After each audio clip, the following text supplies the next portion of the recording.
Bonjour à tous et bienvenue. Aujourd'hui, nous allons aborder un sujet d'une importance capitale, un sujet qui reste souvent dans l'ombre, mais dont les effets se font sentir de manière dévastatrice dans la vie de beaucoup trop de gens. Je veux vous parler de ces blocages inexplicables, de cette sensation que, peu importe vos efforts, une force invisible semble toujours tout anéantir au dernier moment. Un projet qui échoue sans raison, une promotion qui vous échappe, des relations qui se brisent soudainement, cette fatigue chronique qu'aucun médecin ne peut diagnostiquer. Vous avez l'impression de nager à contre-courant, de vous battre contre des murs invisibles. Vous vous êtes peut-être dit que c'était de la malchance, le hasard, le destin. Et si je vous disais que ce n'est ni de la malchance, ni une coïncidence? Et si derrière ces échecs répétés, ces pertes soudaines et cette lourdeur spirituelle, se cachait une action organisée, intentionnelle et dirigée spécifiquement contre vous, une structure secrète du monde des ténèbres. Aujourd'hui, je vais vous révéler l'un des secrets les mieux gardés de la sorcellerie moderne, l'existence de ce que l'on appelle la liste noire spirituelle. Une liste où des noms sont inscrits pour devenir des cibles prioritaires d'attaques occultes. Mais plus important encore, je vais vous enseigner comment savoir si votre nom y figure et je vous donnerai le protocole divin, étape par étape, pour non seulement effacer votre nom de cette liste, mais pour la déchirer à tout jamais par une autorité qui surpasse infiniment celle des ténèbres. Ce que vous allez apprendre aujourd'hui n'est pas une simple information, c'est un arsenal spirituel. C'est la clé de votre libération. Alors avant de plonger dans ces révélations profondes, si vous êtes prêt à recevoir cet enseignement et à changer le cours de votre bataille spirituelle, montrez-le-moi en laissant un j'aime sur cette vidéo. C'est un premier acte pour déclarer que vous choisissez le camp de la lumière. Et j'aimerais savoir d'où vous nous rejoignez aujourd'hui. Dites-moi dans les commentaires de quelle ville ou de quel pays vous faites partie. C'est puissant de voir notre armée de guerriers spirituels se rassembler depuis les quatre coins du monde. Nous ne sommes pas seuls dans ce combat. Maintenant, préparez votre esprit, ouvrez votre cœur. La séance d'instruction commence. Partie 1. Le champ de bataille invisible. Pour comprendre comment se libérer, il faut d'abord comprendre la nature de la prison. Qu'est-ce que cette liste noire dont je parle ? Ne faites pas l'erreur de penser qu'il s'agit d'un concept symbolique ou d'une simple image. Dans le monde occulte, la blacklist est un véritable contrat spirituel. C'est un décret, une sentence prononcée dans le monde des esprits. Lorsqu'un sorcier, une personne malveillante ou un groupe occulte décide de nuire à quelqu'un, ils n'agissent pas au hasard. Ils opèrent avec des protocoles.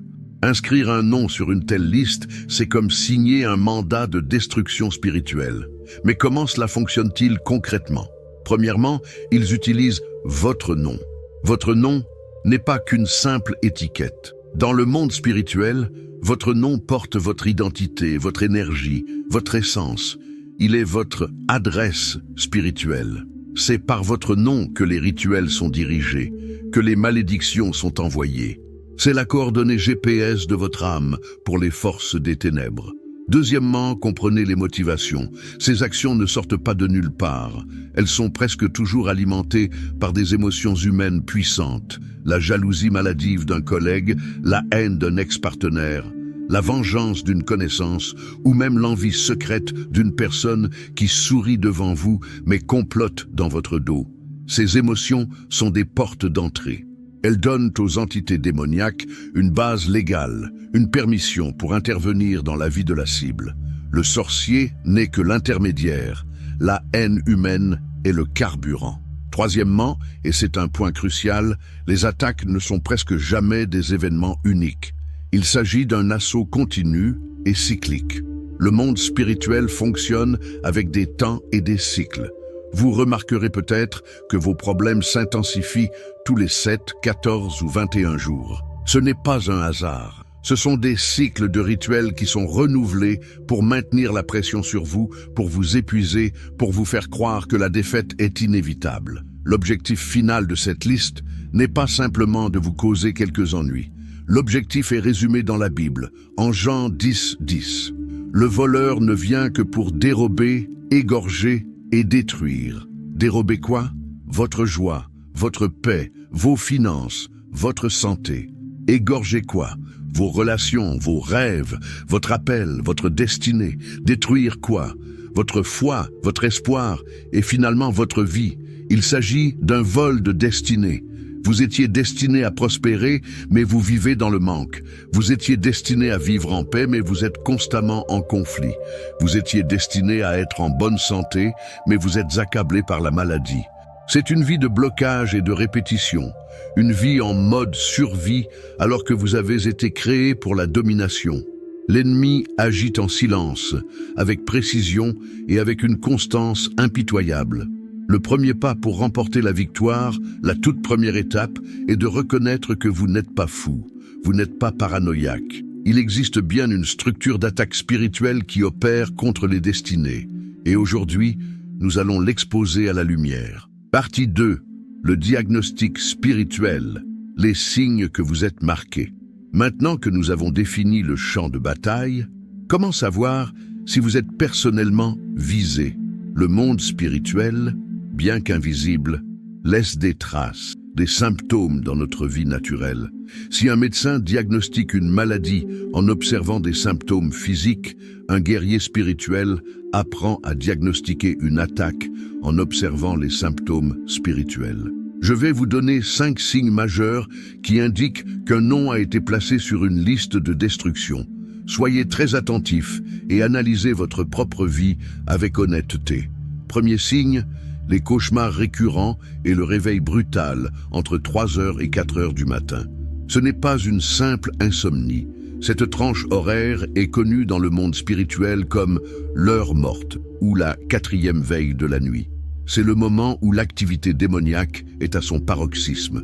Les sorciers effectuent leurs rituels les plus sombres pendant que le monde dort. Si vous vous réveillez en sursaut, le cœur battant, avec un sentiment d'angoisse ou de peur à ce moment précis, comprenez ce qui se passe. Votre esprit, votre homme intérieur, tente de vous réveiller. Il sonne l'alarme parce qu'il détecte une attaque en cours dans le monde spirituel. Ce n'est pas votre corps qui vous réveille, c'est votre esprit qui vous crie « Lève-toi et prie, lève-toi et combat ». Deuxième signe, les blocages financiers inexplicables et de dernière minute. Vous êtes sur le point de signer un contrat et la personne change d'avis sans raison. Vous attendez un paiement qui est bloqué pour une raison administrative absurde. Tout semble parfait et au dernier mètre, tout s'effondre. C'est la signature d'un esprit de misère et de vol. Son travail est de s'assurer que la provision divine n'atteigne jamais vos mains. Il ne bloque pas la source, il bloque le canal, juste avant que la bénédiction ne vous parvienne, pour créer une frustration et un désespoir maximum. Si vous vivez constamment le syndrome du presque, du j'y étais presque, vous êtes probablement sous l'influence d'une telle attaque. Troisième signe, les relations brisées et les conflits soudains sans raison valable. L'ennemi connaît le principe « diviser pour mieux régner ». Sa stratégie est de vous isoler. Vous vous disputez soudainement avec votre conjoint, vos enfants, vos meilleurs amis, vos alliés spirituels. Des conflits éclatent à partir de rien. Des malentendus stupides prennent des proportions énormes. Le but est de vous couper de votre système de soutien, de vous laisser seul, affaibli, vulnérable et plus facile à détruire. Si vous regardez autour de vous et que vous voyez des ponts brûlés sans comprendre pourquoi, sachez qu'un feu a été allumé intentionnellement dans le monde spirituel. Quatrième signe, un sentiment constant de lourdeur et de surveillance. Vous vous sentez constamment observé, même lorsque vous êtes seul. Une présence pesante dans une pièce de votre maison. Un poids sur vos épaules ou votre poitrine qui vous oppresse. Ce n'est pas votre imagination. Dans le monde de l'occulte, des entités sont souvent envoyées comme observateurs ou sentinelles. Leur rôle est de vous surveiller, de rapporter vos faiblesses, de maintenir une atmosphère de peur et d'oppression autour de vous pour affaiblir votre esprit et votre foi. C'est une forme de guerre psychologique spirituelle. Cinquième signe, des maladies étranges, sans diagnostic médical. Vous souffrez de douleurs chroniques, de migraines intenses, de problèmes de peau, d'une fatigue extrême. Vous avez consulté tous les spécialistes, passé tous les examens, et la réponse est toujours la même. Madame, monsieur, nous ne trouvons rien. Tout est normal. Mais vous savez que vous souffrez. Ce sont ce que la Bible appelle les traits enflammés de l'ennemi. Des maladies qui n'ont pas une origine biologique, mais une origine spirituelle. Ce sont des flèches envoyées pour affaiblir votre corps, drainer vos ressources et vous distraire du véritable combat. Si vous vous reconnaissez dans 2, 3 ou même tous ces signes, ne paniquez pas. Aujourd'hui n'est pas un jour de peur, c'est un jour de diagnostic. Et un bon diagnostic est la première étape vers une guérison complète.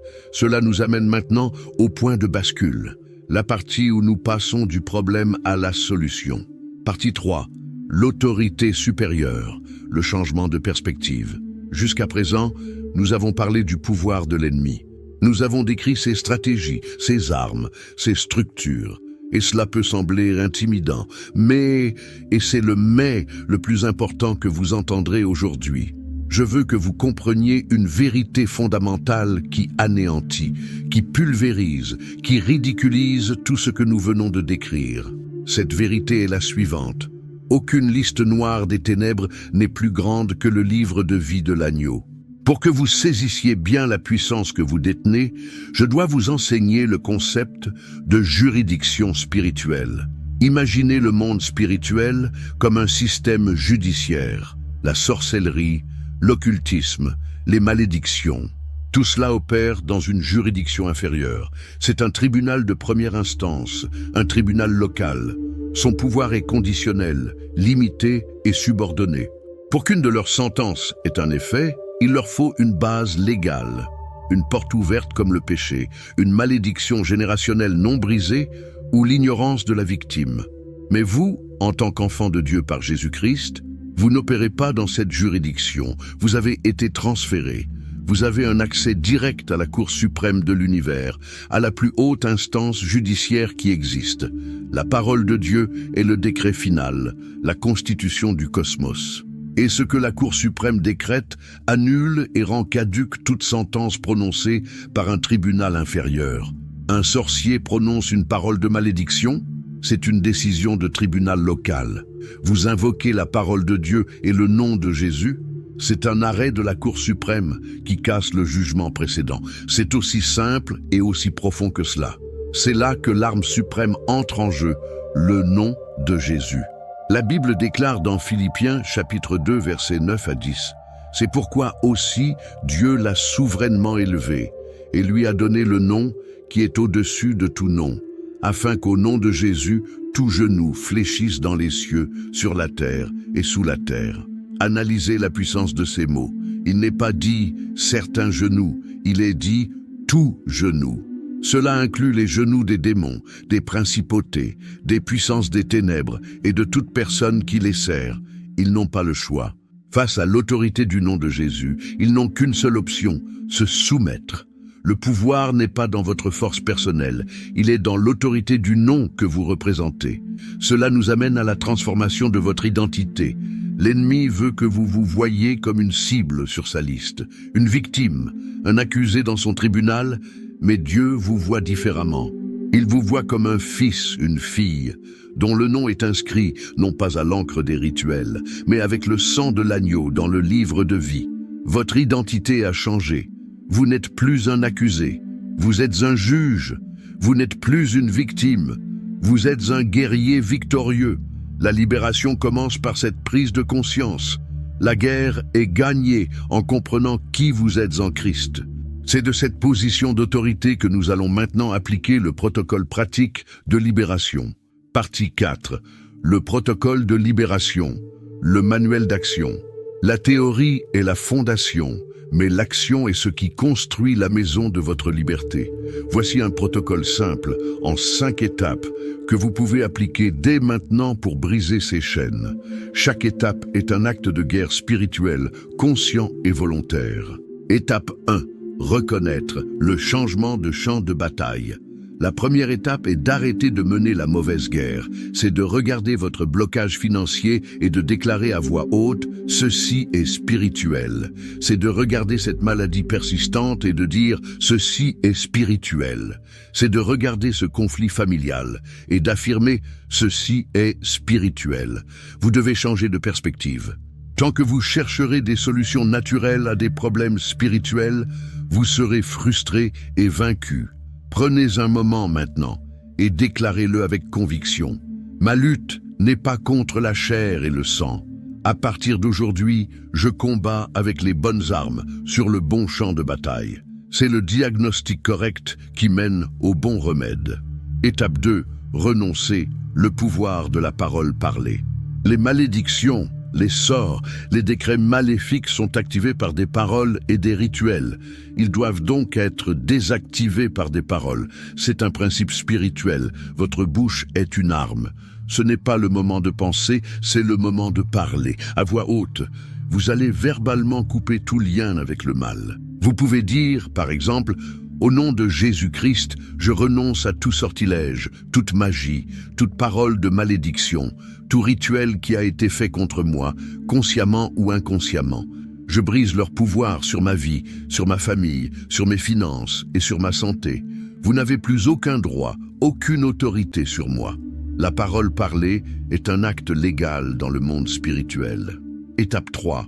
Commander, l'action offensive. C'est ici que nous passons du mode défensif au mode offensif. C'est le point culminant. Vous n'allez pas supplier Dieu de vous retirer de la liste. Dieu vous a déjà donné l'autorité. Maintenant, il attend que vous l'utilisiez. C'est comme un policier qui a reçu un badge et une arme. Il n'appelle pas le commissaire pour lui demander la permission d'arrêter un criminel. Il utilise l'autorité qu'on lui a conférée. Vous allez donc commander. La prière ici n'est pas une supplication. C'est un ordre. Déclarez avec fermeté. Moi, dites votre nom complet. Couvert par le sang de Jésus, j'ordonne que mon nom soit effacé, retiré, annulé de toute liste noire, de tout registre occulte, de tout autel satanique, de tout contrat maléfique. Je le déclare nul et non avenu par l'autorité supérieure du nom de Jésus. Le mot-clé est « j'ordonne ». Étape 4. Réécrire. Le sceau de la victoire. La nature spirituelle a horreur du vide. Il ne suffit pas de chasser les ténèbres, il faut remplir l'espace avec la lumière. Sinon, l'ennemi pourrait tenter de revenir. C'est l'étape où vous scellez votre nouvelle position. Après avoir annulé le décret du mal, vous devez sceller votre identité dans la vérité de Dieu. C'est une session de déclaration d'identité. Déclarez à voix haute. Mon nom n'est pas sur la liste des condamnés. Mon nom est scellé dans le livre de vie de l'agneau. Je ne suis pas une cible, je suis un enfant du Dieu très haut. Je ne suis pas maudit, je suis béni. Le sang de Jésus est ma protection et l'Esprit de Dieu est mon guide. Je remplace le mensonge de l'ennemi par la vérité de ma nouvelle identité en Christ. Étape 5. Veiller, la maintenance de la liberté. La libération est un événement, mais la liberté est un style de vie. Cette dernière étape est cruciale pour que vous ne perdiez pas le terrain que vous venez de conquérir. La vigilance est la clé. Qu'est-ce que cela signifie concrètement? Premièrement, transformez les moments d'attaque en moments de pouvoir. Si vous vous réveillez à 3 heures du matin, ne vous recroquevillez pas dans la peur. Levez-vous. Remerciez Dieu pour l'avertissement et utilisez votre autorité. Marchez dans votre maison en priant, en déclarant que c'est un territoire saint, protégé par le sang de Jésus. Deuxièmement, nourrissez votre esprit. Remplissez votre esprit de la parole de Dieu, écoutez de la louange. Une forteresse bien approvisionnée est difficile à assiéger. Vos murs spirituels sont faits de la vérité que vous méditez et de l'adoration que vous exprimez. La vigilance est une discipline quotidienne. Maintenant que vous avez le protocole, mettons-le en pratique ensemble. Je vais vous guider dans une prière de guerre qui incorpore toutes ces étapes. Répétez ces paroles après moi, à voix haute, avec foi et autorité. C'est le moment de votre libération. La prière de guerre. Répétez après moi. Père céleste, je viens devant toi au nom de ton Fils Jésus-Christ. Je te remercie pour ton armure, pour ton sang et pour ton autorité. Aujourd'hui, je prends conscience de la bataille spirituelle qui se déroule autour de moi. Étape 1. Reconnaître. Je reconnais que les luttes que j'ai endurées ne sont pas naturelles. Je reconnais que ma bataille est spirituelle et je choisis de la combattre avec des armes spirituelles. Étape 2. Renoncer. À voix haute, Je renonce à tout pacte, à tout sort, à toute malédiction et à tout rituel fait contre ma vie, ma famille, mes finances, ma santé et ma destinée. Je renonce à la sorcellerie, à la jalousie, à la haine et à la vengeance dirigée contre moi. Au nom de Jésus, je déclare que leur pouvoir est brisé maintenant. Étape 3, commandé. Par l'autorité que me confère le nom de Jésus, j'ordonne que mon nom soit maintenant effacé, retiré et détruit de toute liste noire spirituelle, de tout registre occulte, de tout autel maléfique. J'annule toute sentence, tout décret de destruction prononcé contre moi dans le monde des ténèbres. Je déchire ce contrat par le sang de l'agneau. Il est nul et sans effet à partir de cet instant. Étape 4, réécrire. Je déclare maintenant qui je suis. Mon nom est écrit dans le livre de vie. Je suis un enfant de Dieu, racheté, pardonné et libéré. Je ne suis plus une cible, je suis une forteresse. Le Saint-Esprit vit en moi. Je suis scellé pour l'éternité. Toute arme forgée contre moi est nulle et sans effet. Je déclare que je marche dans la victoire, la santé divine, la prospérité et la paix de Dieu. La narration de l'ennemi est effacée. La vérité de Dieu est ma réalité. Étape 5, sceller et remercier. Je scelle cette prière et cette victoire par le sang de Jésus.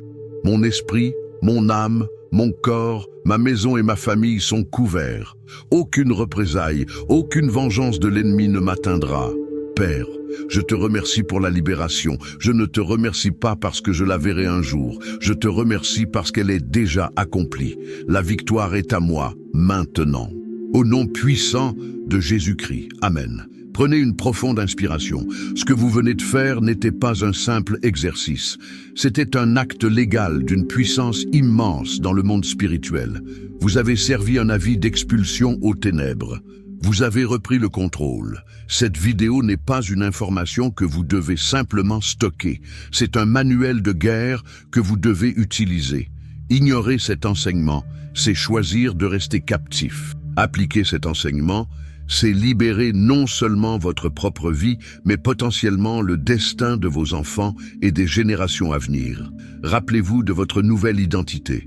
L'ennemi vous a traité comme une proie pendant trop longtemps. Aujourd'hui, les rôles sont inversés. Vous n'êtes plus la proie, vous êtes le chasseur. Vous ne subissez plus les attaques, vous imposez le royaume de Dieu partout où vous allez. Pour sceller cette victoire et la déclarer publiquement dans le monde visible et invisible, je vous invite à faire une dernière chose. Allez dans la section des commentaires et écrivez cette phrase avec foi et conviction. La liste est déchirée. Je marche dans la liberté. Que chaque commentaire soit un trophée de victoire, une déclaration qui fait trembler le camp ennemi. Si cet enseignement vous a équipé et fortifié, abonnez-vous à cette chaîne pour ne manquer aucune de nos prochaines sessions d'instruction spirituelle. Nous sommes une communauté de guerriers qui s'affermissent les uns les autres. Sachez que vous n'êtes plus seuls. Marchez dans l'autorité qui est la vôtre. Soyez vigilants, soyez forts, et que la paix de Dieu, qui surpasse toute intelligence, garde votre cœur et vos pensées en Jésus-Christ. Soyez bénis